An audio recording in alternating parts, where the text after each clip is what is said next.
Ladies and gentlemen, welcome back to World Wrestlers History, where we celebrate the lives and legacies of the greatest wrestlers of all time.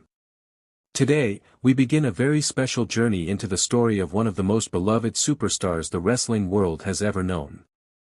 This is the story of Latino Heat, Eddie Guerrero. In this first part of his history, we will walk through his origins, his family legacy, his early struggles, his rise through Mexico and Japan, and his groundbreaking time in WCW. By the end of this episode, you will understand why Eddie's passion, charisma, and talent made him unforgettable even before his WWE glory days.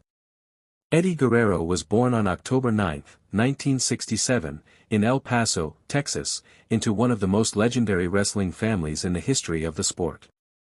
His father, Guerrero, was not just a wrestler, but a pioneer in lucha libre who introduced new styles and helped shape Mexican wrestling. Eddie grew up in an environment where wrestling wasn't just a career choice, it was part of daily life, an inheritance passed down like a sacred tradition.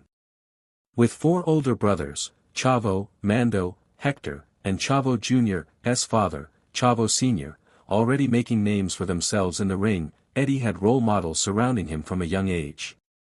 The Guerrero family lived and breathed wrestling, and little Eddie dreamed of one day standing shoulder to shoulder with his father and brothers, carrying the family name to even greater heights.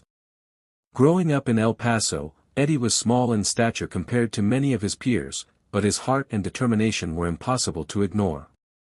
He began training in wrestling as soon as he could, learning not only the athleticism required but also the artistry and storytelling that separated good wrestlers from great ones.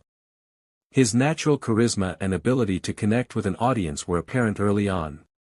In high school, he excelled as an amateur wrestler, sharpening the technical base that would later define his professional career.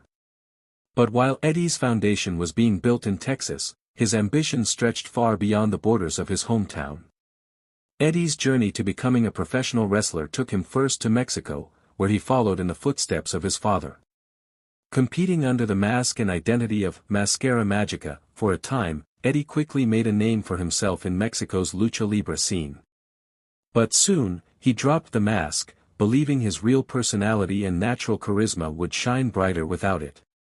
His time in Mexico was both a proving ground and a classroom, where he mastered the high-flying lucha style that thrilled crowds with speed, agility, and daring risk-taking. At the same time, Eddie absorbed lessons about ring psychology, timing, and storytelling, the subtler elements that would later make him one of the most complete performers in the world. Eddie's talents could not be contained to Mexico alone.